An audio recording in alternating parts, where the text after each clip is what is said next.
Recuerden que el Maaseh Merkabah, específicamente lo que vamos a ver en las enseñanzas de Rabbi Yosef de Hicatilla, tiene que ver con todos los temas secretos relacionados con los ángeles, el tema de la Merkabah, el carruaje, el trono de Dios,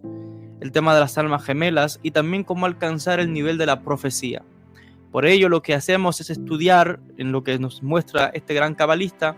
las técnicas que seguían los antiguos profetas de Israel, para que así, siguiendo el modelo de los profetas y de los piadosos, los tzadikim, los santos del pueblo de Israel, la persona pueda alcanzar un estado de elevación espiritual similar y la persona pueda lograr un estado de conexión y de trascendencia a planos espirituales muchos más elevados. Hablando un poco de lo que conversamos en la clase anterior, recuerden de que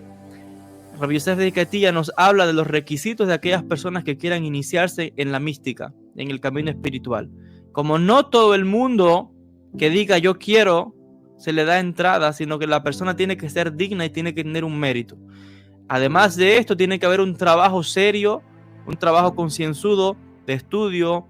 de aplicar y de vivir de la manera correcta, porque en los mundos y grados espirituales a nadie se le permite ascender si no tiene una preparación de antemano, para que sea, es como una vasija que se prepara y cuando hayas hecho el trabajo se te abrirán puertas, conocimientos, niveles de conciencia, niveles de profecía, niveles de entendimiento que incluso no estarán en ningún libro, sino que los aprenderás directamente de los magidim, de los seres elevados, maestros ascendidos, cabalistas que ya están muertos, espíritus, ángeles que van a venir y van a transmitir a la persona enseñanzas o le van a ayudar a entender los materiales, los libros que se estudian, etc. Y dice Rabbi Yosef de Hicatilla que aquellos que pongan en práctica estas enseñanzas pues lograrán estos resultados, que es de hecho el modelo de elevación de los profetas, Nevi'im, del pueblo de Israel. Sin más dilación, vamos a entrar directamente a leer el texto y a explicar Siata Dishmaya. Dice: y después de esta introducción, has de saber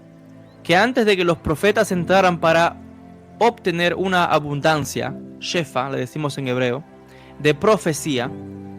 ellos entran por pasajes y entradas de los ángeles de arriba, y los ángeles los golpean y los examinan. Y en cada puerta y puerta son examinados por parte de sus compañeros con una extraña prueba. Y esto es lo que dijo Rabí Akiva a sus discípulos: cuando lleguéis a piedras de mármol puro, no digáis agua, agua, porque no hay agua. Muy interesante lo que escribe acá.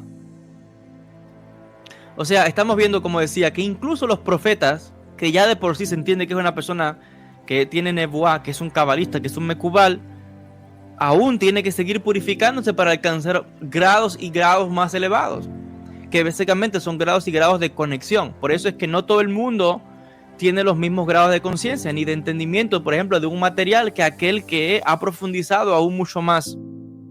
Incluso en niveles de profecía, no todos los profetas o mediums o videntes tienen la misma fuerza espiritual de ver ciertas cosas. No todo es igual, porque hay personas que tienen una fuerza más grande y pueden ver mucho más y tienen mucha más fuerza de aplicación, por ejemplo.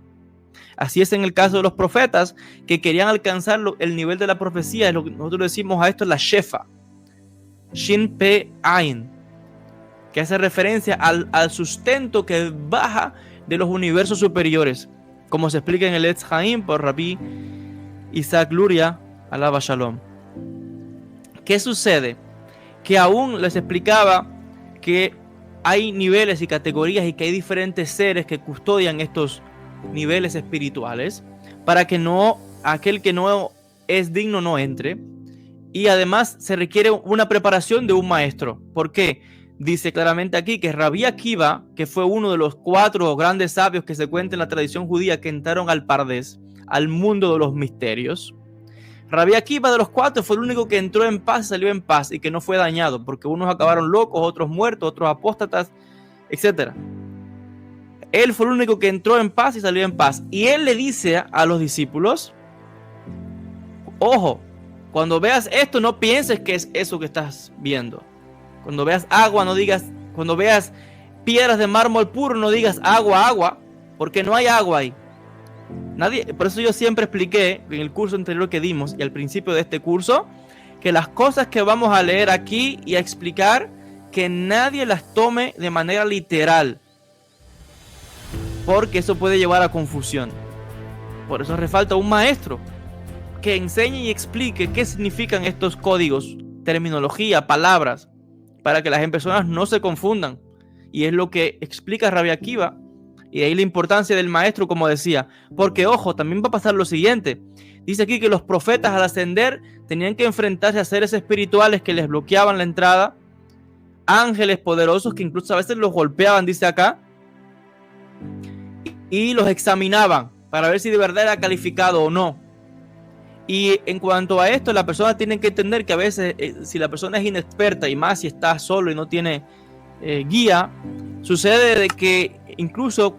pueda comenzar a ver cosas y se le revelen misterios, entidades. Si la persona no sabe realmente qué significan esas cosas, lo pueden confundir, porque a propósito ciertas entidades o espíritus van a venir a la persona y le van a decir cosas, o él va a ver cosas, o van a acontecer ciertos detalles que si la persona no sabe de verdad qué es la esencia, se puede confundir y pensar que eso que vio es tal cosa.